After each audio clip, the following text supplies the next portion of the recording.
साथियों सभी को नमस्कार। मैं doctor Arun Kumar, professor and principal Parmarth college of pharmacy ATMS group Hapur से आज विश्व के सभी लोगों को, आम जनता को और ख़ास तौर से जो फेफड़ों के रोगों से संबंधित हमारे बीच में रोगी हैं, उनको आज का जो हमारा ये दिवस है COPD दिवस, ये क्या है इसके बारे में थोड़ा सा बताना चाहूँगा और साथ ही इससे कैसे बचा जाए और किस तरह की ये बीमारी है, क्यों इस दिवस को मनाना चाहिए और किस तरीके से इस दिवस के बीच में हमें रोगियों को निवारण बताने चाहिए, इस बारे में मैं बात करूँगा।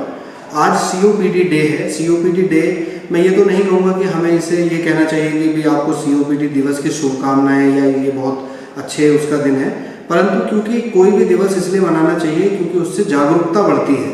कैसी जागरूकता? जैसे सबसे पहले हम ये जाने कि आज का जो दिवस है COPD, ये क्या है। COPD का फुल फॉर्म है क्रोनिक ऑब्स्ट्रक्टिव पल्मोनरी डिजीज, यानी कि फेफड़ों के अंदर होने वाली बीमारियां। फेफड़ों के अंदर बीमारियों को वैसे तो बहुत वैश्विक स्तर पे बड़े बड़े वैज्ञानिकों के द्वारा, साइंटिस्टों के द्वारा, डॉक्टर्स के द्वारा जांचा जा रहा है, लेकिन एक आम इंसान भी अपने अंदर फेफड़ों के कार्य को जान सकता है। इसी थीम को इस वर्ष लिया गया है। ये भी नहीं कह सकते हम कि केवल 20 नवंबर को ही मनाना चाहिए या 20 नवंबर को ही मनता है, ऐसा नहीं है।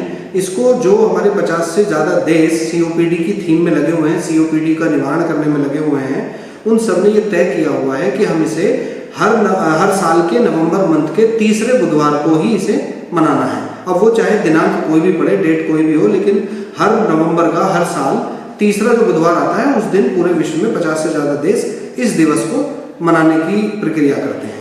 तो इस दिवस में जो मुख्य कारण है वो ये है कि हम लोगों को ये जागरूकता बढ़ाना चाहते हैं, हमें ये जागरूकता देनी है कि लोग अपने फेफड़ों की देखभाल कर पाएँ, अपने फेफड़ों की जो हालत है या जो उसके काम करने की प्रणाली है उसको थोड़ा सा जान पाएँ। जैसे मैं एक आम आदमी अगर हूँ तो मुझे कैसे पता चलेगा कि मुझे COPD है कि नहीं है?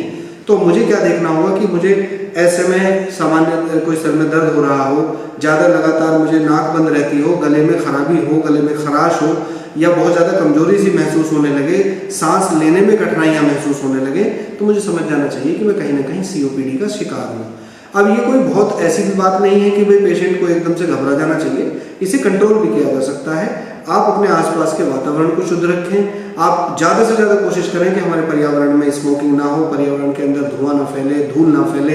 अगर फैल भी रही है तो आप कोशिश करें कि उससे बचें। हमारी युवा पीढ़ी आज नशे की गिरफ्त में जाने की कोशिश करती है। सिगरेट स्मोकिंग है या किसी और तरह का नशा जो हमारे रेस्पिरेटरी सिस्टम को अफेक्ट कर सकता है, हम ऐसे नशे से बचें। खासतौर से टोबैको वाले नशे से जरूर बचें। और वैसे तो नशा कोई भी अच्छा नहीं है, लेकिन फिलहाल हम रेस्पिरेटरी वाले फंक्शन की बात कर रहे हैं, लंग्स की बात कर रहे हैं, तो जितने भी स्मोकिंग वाले नशे हैं उनसे तुरंत बचें। अपने फेफड़ों के अंदर धुआं, धूल या किसी तरह का इस तरह का पॉल्यूटेंट नहीं जाने दें।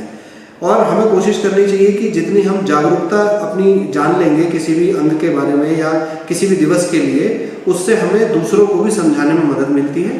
तो इसलिए हमें इसे दिवस को सभी को जागरूकता के तहत मनाना चाहिए। वर्ष 2002 से इसकी शुरुआत हुई थी, पहली बार जब ये मनाया गया था वर्ष 2002 में, और आज हम 2024 में इसको आज 20 नवंबर के दिन मना रहे हैं क्योंकि ये नवंबर माह का तीसरा बुधवार है। तो बाकी मैं सभी लोगों को बस यही सलाह देना चाहूँगा कि जितना भी हो सके हमें अपने पर्यावरण को प्रदूषण से बचाना है, हमें नशे की गिरफ्त में नहीं जाना है, सिगरेट स्मोकिंग और टोबैको च्यूइंग से बचना है, अपने अंगों को, अपने शरीर को बेहतर रखना है, क्योंकि स्वस्थ शरीर में ही स्वस्थ मस्तिष्क निवास करता है। और जहाँ स्वस्थ दिमाग होता है, स्वस्थ मस्तिष्क होता है, वो राष्ट्र, वो देश, वो दुनिया अपने आप ही स्वस्थ हो जाती है। धन्यवाद।